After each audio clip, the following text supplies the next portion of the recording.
সকল ঘটনাগুলো বাংলাদেশে ঘটে তার থেকে কয়েক হাজার গুণ বেশি ভাইরাল হয়ে যায় জামায়াতের বিষয়টা। এর কারণ হচ্ছে ইসলাম। ইসলাম জিনিসটা জামায়াত টেনে আনে এবং ইসলাম নিয়ে বাংলাদেশের মানুষের অনেক চুলকানি। জামায়াতের জায়গায় ঠিক আছে এবং তাদের একটা কেবল নেতাকর্মীর ভুলের কারণে তাদের দিকে আঙুল তোলার কোনো সুযোগ নেই। জামায়াতের কিছু ব্যক্তিবর্গের মধ্যে আমরা বিগত সময় অনেক ধরনের সমস্যাই দেখেছি, যেগুলো আসলে বাংলাদেশে আওয়ামী লীগ বলেন, বিএনপি বলেন, ছাত্রদল, ছাত্র শক্তি, সকল কিছুর সমন্বয়ে যে সকল ঘটনাগুলো বাংলাদেশে ঘটে তার থেকে কয়েক হাজার গুণ বেশি ভাইরাল হয়ে যায় জামায়াতের বিষয়টা। এর কারণ হচ্ছে ইসলাম।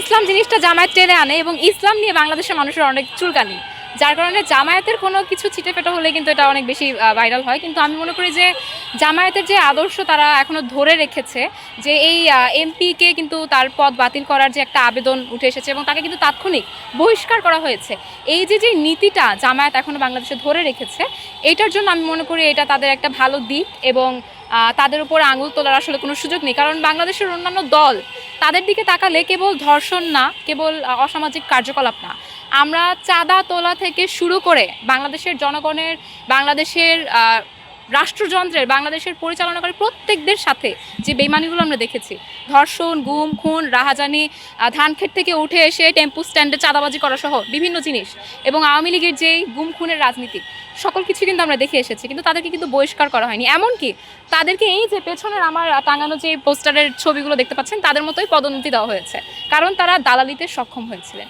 কিন্তু জামায়াতের ক্ষেত্রে আমরা ভিন্ন বিষয়টি দেখেছি, তারা যদি ধরে রাখে এই আদর্শটাকে তাহলে আমি মনে করবো জামায়াতের জায়গায় ঠিক আছে এবং তাদের একটা কেবল নেতাকর্মীর ভুলের কারণে তাদের দিকে আঙুল তোলার কোনো সুযোগ নেই। রাষ্ট্রের এত গুরুত্বপূর্ণ একটা জায়গায় থেকে প্রথমত তিনি রাষ্ট্রের জনগণের সাথে বেইমানি করেছেন, দ্বিতীয়ত তিনি জামায়াতের যেই রাজনীতি, জামায়াতের বাংলাদেশের কাছে যে অঙ্গীকার সেটার সাথে বেইমানি করেছেন এবং বাংলাদেশে একটা আপত্তিকর একটা পরিস্থিতি আমি মনে করি এই কারণে বিরাজ হচ্ছে যে মানুষের মাঝে আসলে একটা হতাশা বা একটা ভাবনা যে ইসলামিক দলগুলো আসলে এরকম কার্যকলাপের সাথে জড়িত কিনা।